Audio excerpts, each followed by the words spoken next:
Hello, everyone, and welcome back to a brand new episode of Da Boys Fantasy Football Podcast, the podcast that only talks about our league, the only league that matters. Week 8 is in the books. We're going to recap everything that happened, all the things that are important. We are on to Week 9. I can't believe we're already in Week 9. I don't know where that puts us as far as the culmination of the whole fantasy year, but we've got to be getting into the nitty-gritty time soon. Vibe check. We've got gossip, BP's complaining corner, DBL game of the week. We had an electric one this week. And then Zach starts of the week and feeling myself.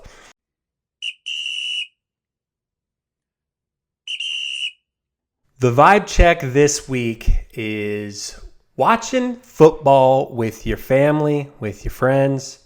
Nothing better. Nothing better.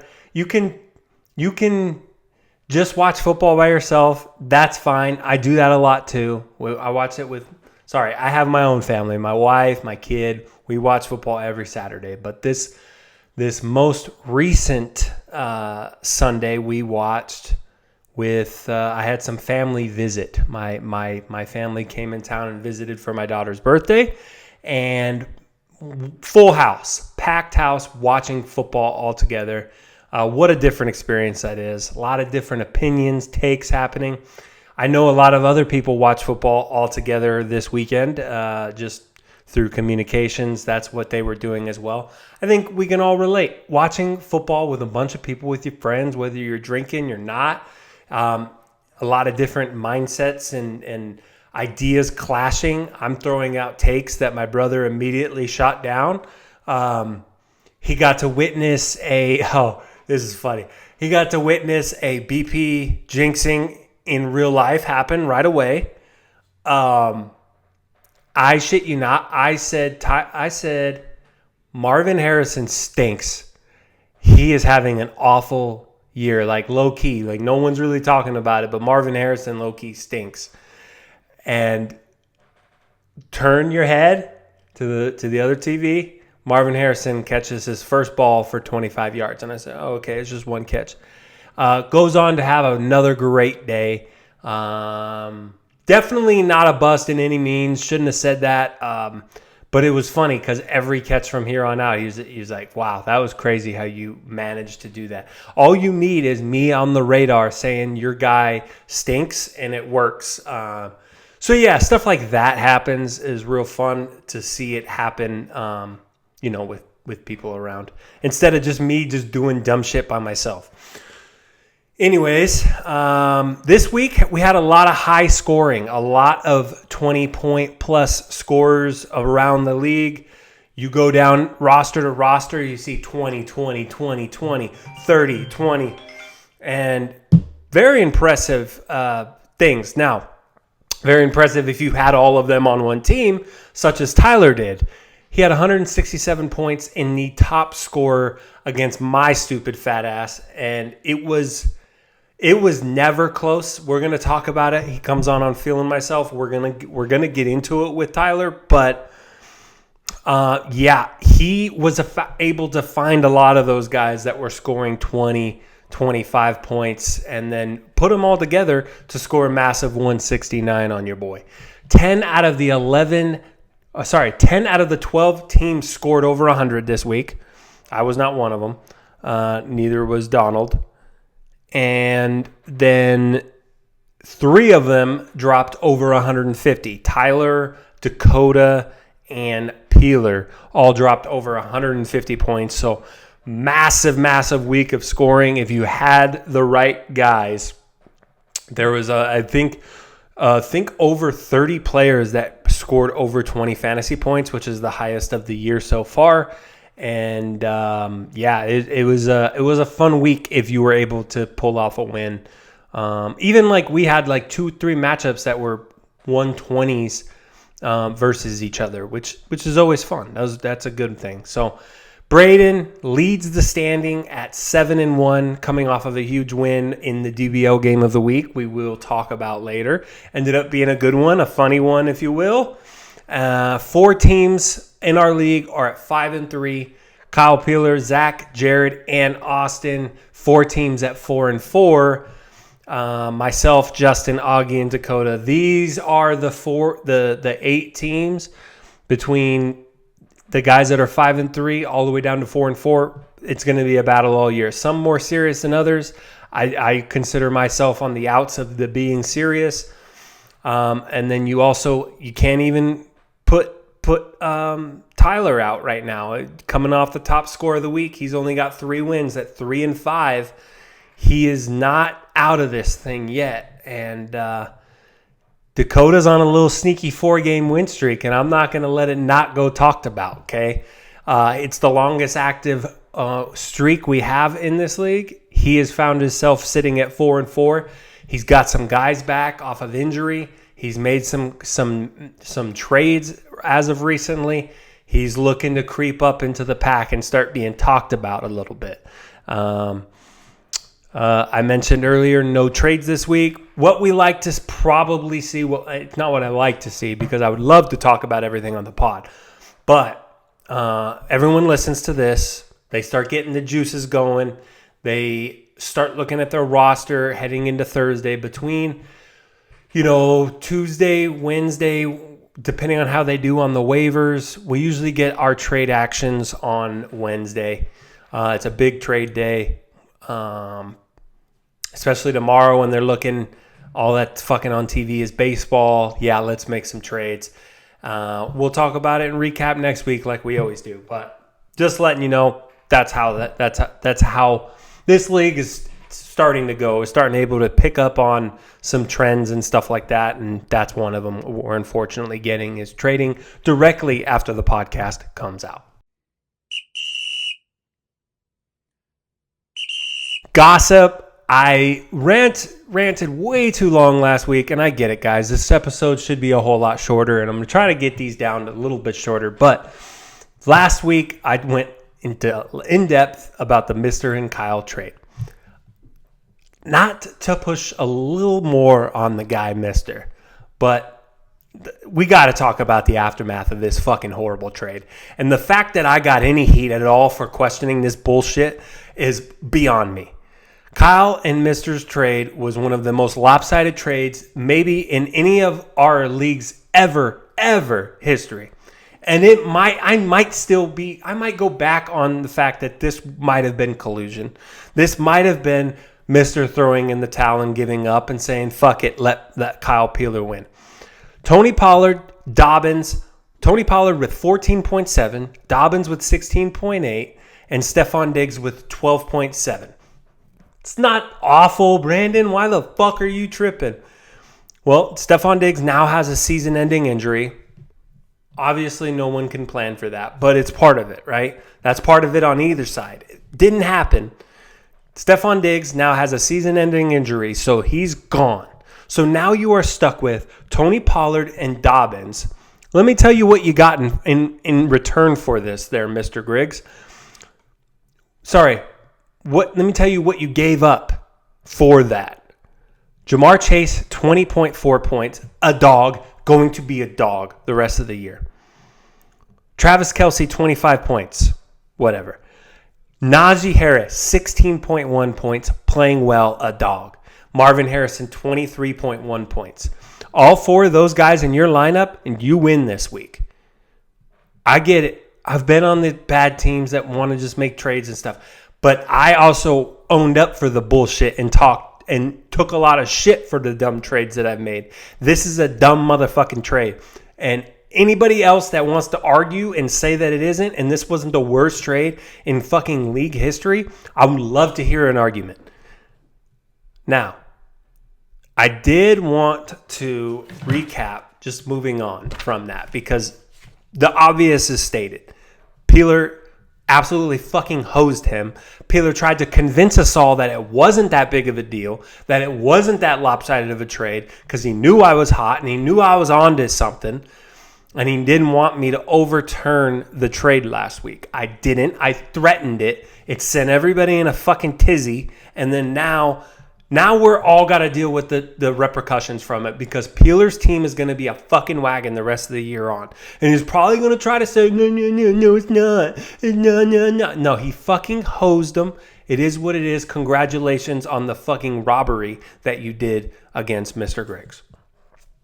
Now, this right here is a list of the draft bets that we make at the draft.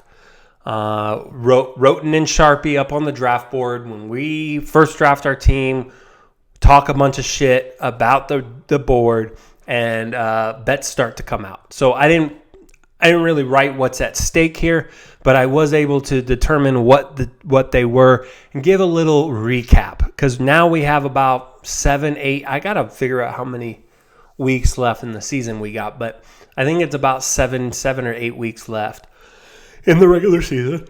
And we have the first one, which was a wild one that this was even talked about at the draft. Let's get it out the way. Early is Xavier Legette and Rashad Bateman. We had somebody had a conversation about that, Mr. and Kyle Peeler. Legette has 62.8 and Bateman has 82.2. Legette's going to be the number one receiver with the Deontay Johnson trade. Bateman is not going to be the number 2 because he got traded to, because Deontay Johnson got traded to the Ravens. But Bateman's got the lead. I mean, who cares, right? Who fucking cares? Javonte versus Dobbins. Augie and Kyle Peeler, 86.9 for Javonte. And Kyle has Dobbins with 105.2. That one could be a good one, pretty tight. I think Dobbins has the lead. But all in all, you're going to need Javonte to score some more points, but that's a fair one. That's a good one. God damn, stop with the yawning. This one is a juicy one. We got Amon-Ra plus Nico Collins, Braden, versus Mr. having Jamar and Marvin Harrison. Not very close, but the leader right now is going to be Jamar and Marvin Harrison. We got 158.5 versus and 97 for the Jamar and Marvin Harrison group. And then Amon-Ra and Nico Collins have 116 and 106. So Mr. is winning that trade bet as of now. And then we've got Austin versus Mr. Pickens on the Austin side, and Mr. has Tank Dell. The Pickens has 92 points and Tank Dell has 61. That one's going to come down to it. And then we have mine and Mr. He had Kelsey. I have McBride. McBride is winning 92-76. So that one's going to probably come down to it. And I'm a fucking idiot. I don't know. Here's the thing. I was right that Travis Kelce sucks fucking dick this year, right? I know that. I don't need anybody to fucking argue or tell me that. I know Travis Kelce sucks fucking dick this year. But the problem is so do all the other tight ends. So I made a bet essentially saying that he's not going to be the best tight end this. He's going to have the worst statistical year of his career, and that's going to be correct. He is going to be way overdrafted, and he definitely shouldn't have gone where he went. And that's correct. But all he has to do is be the number one tight end. And that's not hard to do. Being the number one tight end this year is not going to be hard to do. And that's probably easy for Travis to do, is just be the number one tight end. He'll not be where he should be when you talk about the all-time greats and all that, and where he's done in fantasy years and past, where he's beaten out number one receivers. He's beaten out, he was getting drafted in the first round, and this year where he got drafted in our league, he got drafted like a number 2 wide receiver. And he's not going to live up to that, but he's probably going to be the number one tight end. And, I still have my boy McBride over there clucking, and we'll see. It's going to come down to it. It's going to be close, though. But I have a feeling Travis Kelce is going to start getting more involved, and that's bad for me. So whatever. I'll just go to Vegas and golf with Mister. Big deal. And he'll probably be low score, and he'll probably be the caddy. Oh, I was thinking about this. So if Mister is last place, which is by all means his best player on his team is literally fucking Tony Pollard. Wait, is it? It's Tony Pollard, right? Like, that's his best player. Now he doesn't even have Stephon Diggs on his team anymore. Mister's team is so bad. So anyways, when he is last place, he'll be caddying to the best player. And let's hope it's... Basically, I'm letting everyone know he's definitely caddying.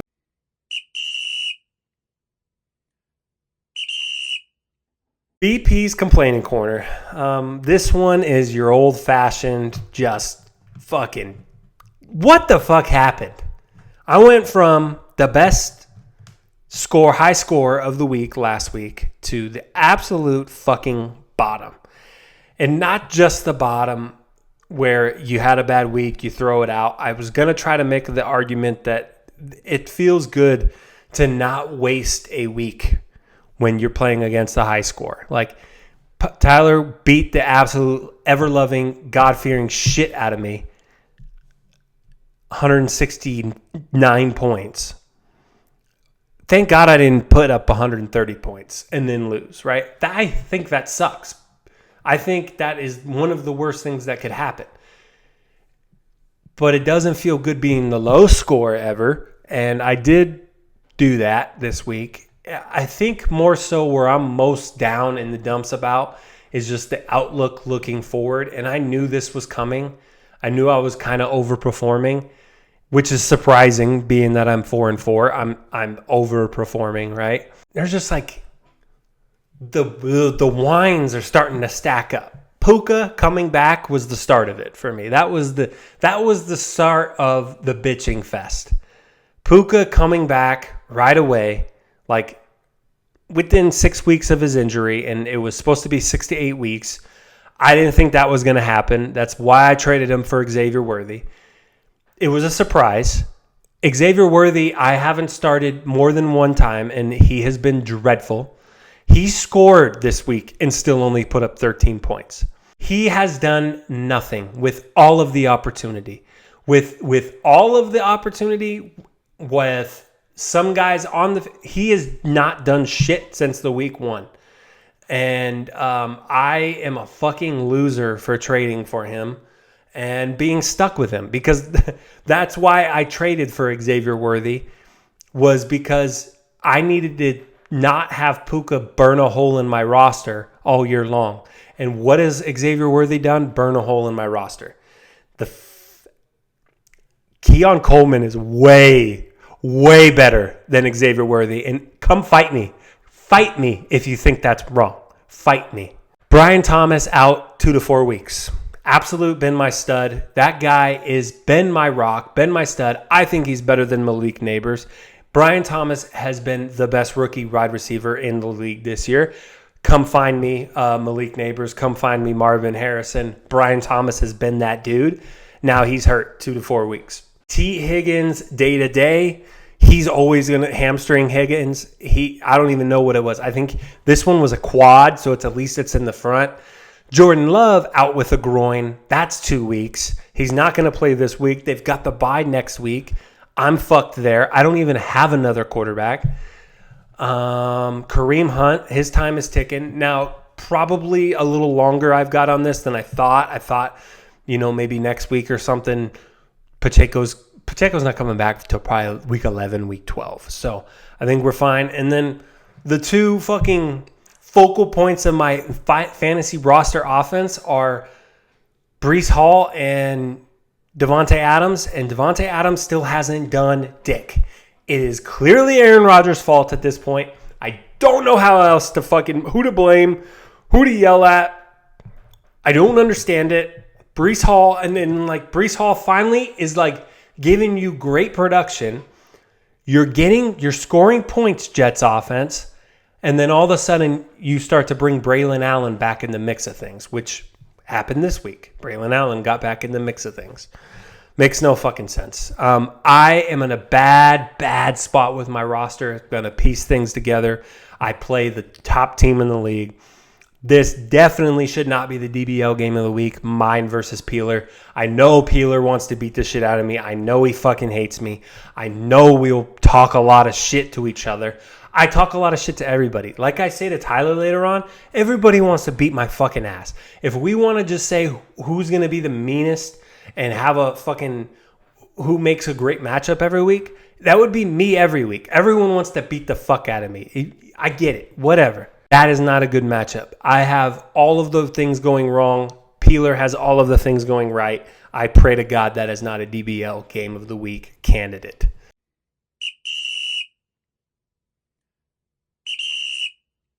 All right, DBL game of the week. I mentioned it last week. This is how we're doing it from now on. I put 3 of the top matchups that I just kind of scrolled through, seen record, seen who's playing who hasn't done it yet, and then picked like the 3 best matchups, threw them into the group chat. The group chat voted on them. Had a little tiny bit of drama. I believe the game that won with 5 votes to 4 votes, and then the third matchup ended up getting the remainder at like 2 or 3 votes. So pretty close. Most of those I assume were like, I don't want to do that. Let me vote for the other one. I don't want to go. Let them vote. But anyways, we got Braden versus Justin. Braden obviously was at 6-1, and then Justin was at 4-3.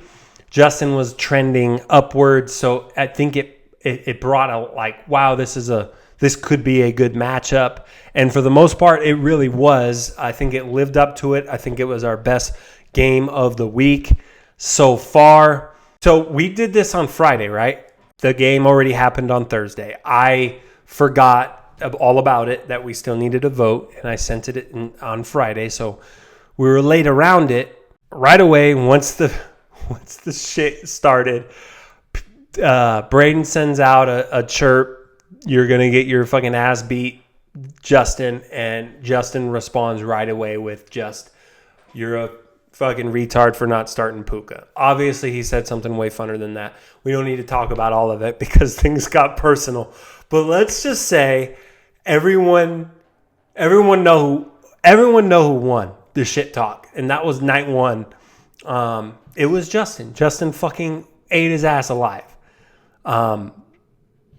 Everyone was saying, like, didn't think Justin had that in him, didn't really see that coming from Justin.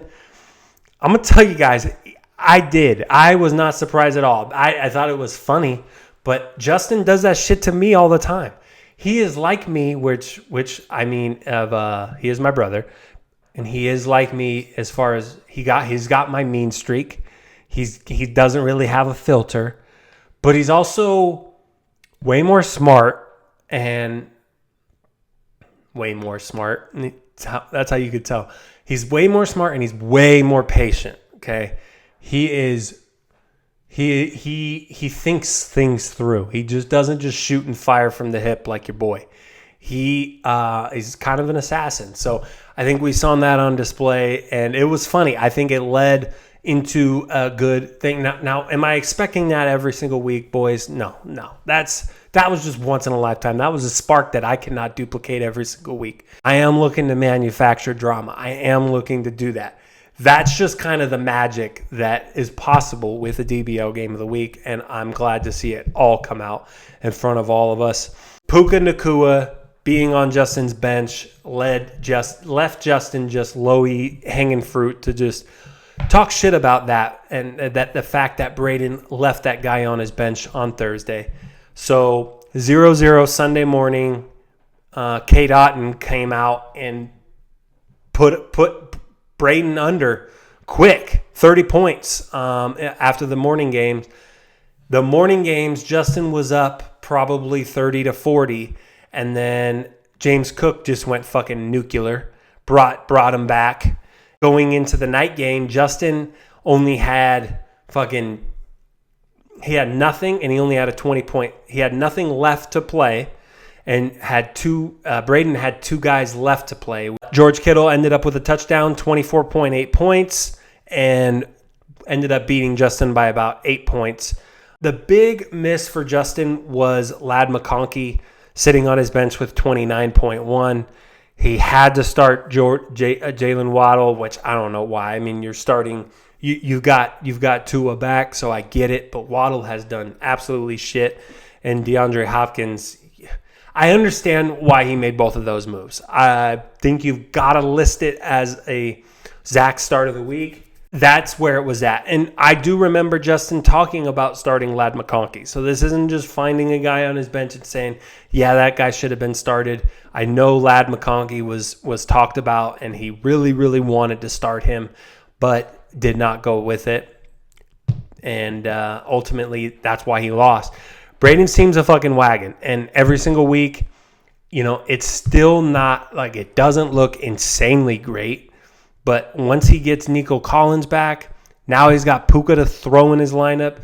Braden's team's a real problem, okay? And having a thing like a game of the week to really bring some highlights to Braden's team was important because he kind of has been sneaking by. And it's time that we all start giving Braden's team the respect that may deserve and that he might have a very championship-worthy team. We'll see. He hasn't had any playoff success, actually no playoff success. I don't even know if he's made the playoffs in our league. This is Braden's time now for us to give him his flowers and then start coming for his fucking head. Next week, we will be voting the same way. We will do things the same exact way. I thought it was good. I haven't looked at the matchups for this week, so we'll see. I'll play around with them, and then I will send them to everybody, and then we're going to vote on it.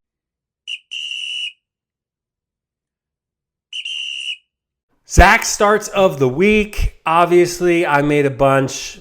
Starting Sterling Shepard, bad.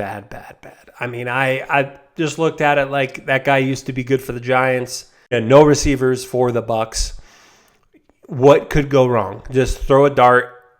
I just threw the wrong dart. I had Tillman on the bench, Calvin Ridley on the bench. I had Xavier Worthy. All three would have been better starts than that fucking 4.7 points that Sterling Shepard gave me. Wouldn't have mattered. I got slaughtered. Didn't matter. Donald starting Geno Smith over Baker. Fucking stop it. Stop with Geno Smith.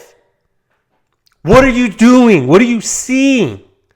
It's so fucking frustrating, Donald, that I can come on here and boast your team at the same time, but talking it down, but boast your team that it's not as bad as it is, and then you're over here starting fucking Geno Smith.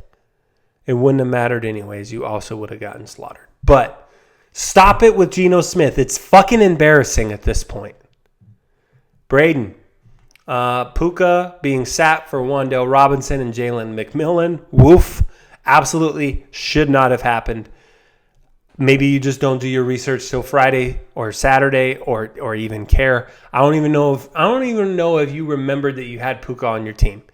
I wonder if you actually knew that you had Puka to start as a possibility on Thursday.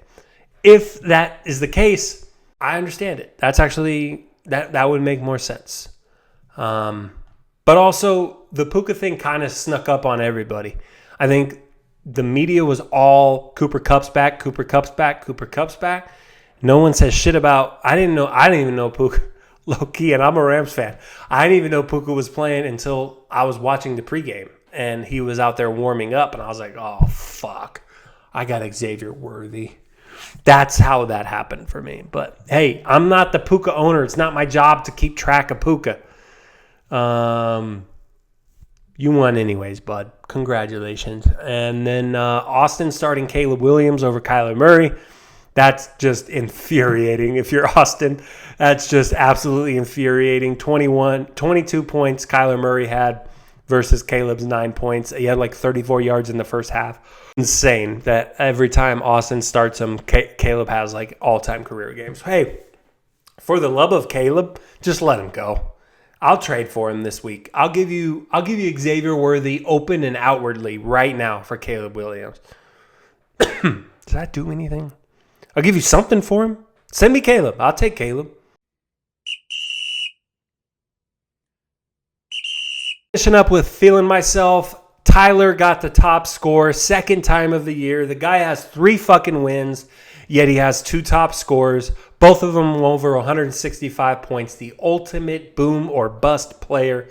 Tyler joins the pod, and we talk about it. And that is it. That is all I got this week for the Boys Fantasy Football Podcast. Thank you for joining. Thank you for listening. Honestly, having a great time doing this. I didn't even dread doing this. Not at all today. Not even. No, I did. I dreaded it a lot. So thank you for listening, and see you guys next week. Bye. Welcome on, Tyler. Feeling myself. First time this year this has happened where I have to face the music right away. Dude, you beat the shit out of me. Your top score this week. I'm not going to lie. This one felt even better than the first one I got league score this week. I've been watching the pod. Lots of shit been talking about. And you know what? Deservedly. The team scored like 80 points a week. Can't rebuttal a whole lot when you're scoring 80. So justified. But, man, you had to feel that karma coming. When I saw us playing you, I was like, man, how sweet would it be if Brad's the team I get my third win against, though? And, I mean, it was just a throttling from the first whistle, just over. From the start, dude. I mean, it was never close. I wanted to try to make like an argument like, I'm kind of glad that I lost in a way like this because at least it was to the high score and at least I didn't waste nothing. It didn't feel good, though. Not a bit of it. Not a single part did I ever have a shot. I was out from Thursday night. And it was like the matchup when I started the Vikings defense, and they obviously didn't do well 1 point, and then you had Kyron. I was like, just looking at that for 3 days, it just made me second guess everything. And then I had T. Higgins go out. I stood 0 shot, but this is not about me. It's not about our matchup. Even your team might be back. Yeah, it's like last time I was on, that's when the start of it, I said I was very injury adjacent. Tua just went out. Debo was struggling. Everyone's kind of fucking hurt. Devontae Smith got hurt. And I'm finally getting everybody back because you saw the first week back with Tua. They threw it to Achane like fucking 20 times. He's more of a receiver than a running back at this point. Yeah, he didn't even get the 2 goal line carries. And he didn't need them. 25 points in basically 2 quarters of play is what. Yeah. He had like 90 rushing yards, like 5 or 6 catches. But no, that's the thing is I'm finally back healthy, so I feel all right. But we'll see. I don't get to play Brandon every week, so we'll see if the boys will get up for next week. Yeah, like the thing is, man, if I had to worry about giving guys fucking bulletin board material, I wouldn't have Shell. And honestly, everyone wants to beat the fuck out of me anyways. That it's like you have nothing to lose. Yeah, I've never got nothing to lose. But, dude, Debo was your lowest scorer, 12.6 points. Everyone else balled the fuck out. Just 20, like 20 plus. 20. It's just fuck. And this is the second. You're the only 2-time top scorer. You know I only that? got 3 fucking wins total. And you've only got 3 wins. I'm pretty sure the other one I didn't even break 100. You're the definition of boom or bust. It's either big guy, big scorer, or nothing, and you're the low scorer. We're boomer. We're basically we're the Dolphins' offense. We're boom or bust. We're either going to drop 60 on your score. Dude, it's bad. And so, I mean, you made the trade a while ago to get a guy that you don't have on your roster anymore, right? Justin Fields. Yeah. Let's go ahead all those trades, and basically all I picked up was Zay Flowers. That's all you did. All of that move, and then you've just got Zay Flowers in it, which thankfully gave you a good week this week. You've gotten 2 out of 3 good weeks with him in your lineup. So yeah, I will say I'm a little nervous though with the news. Deontay Johnson just got traded to the Ravens, so that's fucking sick. Yeah, and they're like the same kind of receiver, just like the get the catches, make a play. Yeah, that's not great for him. You're not gonna lie. Stevenson though, Stevenson, now you can finally stop like wondering what the fuck you're going to do with him every single week. Maybe you play honestly, him. I'd like to trade him. Ramondre is on the trade block. If everyone want Ramondre, he is on the block. Because honestly, with Kyron and Achan, I feel pretty decent with that.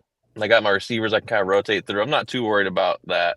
So if anyone wants Stevenson, just hit my line. What are you thinking what are you thinking for Stevenson? Like what are you looking for in back? Nothing crazy? Nothing crazy. I mean, I don't know, like maybe like a mid-level receiver, like nothing nuts. Like I'm not wanting your number one or anything, but maybe like a flex-worthy receiver who has like a little upside, like a Xavier Worthy type of thing, right? Maybe after week one, but since week one, he really hasn't done a whole lot. Man, I've almost got that guy like 6 different times. I'm so glad I didn't. Fuck. I mean, I got Jerry Jeudy instead, and he's been, he was great. I dropped him like 2 weeks later too. Yeah. How about a new guy like Cedric Tillman? I already got Njoku, so he's already kind of like the number one there for my boy Jameson. So, I don't need anybody else. Maybe Calvin Ridley. That's intriguing. I'm not gonna lie to you. That's intriguing. Maybe not. All right. As soon as you're interested, I'm not interested. See, that's how trading with me goes. Did I say something? Did I say something you like? Nah, I'm out. Never mind. You still want Jordan Whittington though, right? Dude, fuck. I will never forget that conversation. I'll just keep referring to it the rest of the year on the pod. So looking forward, you have 3 wins. You're on the climb up. You still 1 game behind the a bunch of 4-4 guys, but you're only 2 games out from being in the playoffs. So any game, you're still in it. Where are we going to head from this point forward? Well, I think that's kind of the exciting part, because I think it was like 2 weeks ago, me and you were texting about a possible trade, and you're like, "Man, your roster's pretty bad. There's not much." And I was like, "Man, no, I'm just hurt. Like I'm just hurt. Like I can't. I'm fucking playing Tajay Spears and shit, who's getting like fucking 3 carries, and then he blows his hamstring." So Jawan Jennings is an everyday piece in your lineup. Pat Freiermuth has got to be like important to your lineup. Yeah. No, yeah. I was really dependent on some shitty guys there for a minute, but now I'm kind of back healthy. So it's kind of exciting now. It's like, I'm not going to get fucking blown out instantly. Like, if some guy on someone else's roster goes for 20, it's not just over. Like, if I get Kyron on a Thursday, it's not just over. Yeah. Fuck. Now I'm there. Dude, I'm literally, my whole team is so bad right now. All right. That's it, man. Thank you for joining. Congratulations on your second fucking top score of the week. Absolutely fucking shit kicking, throttling by me. I think I doubled up your score. Yeah, high score versus low score. It's also the first time that's been done. Sick. This one meant more. Okay. This one just meant more. All right, man. See you. Thanks for having me on, bud. Bye. See ya.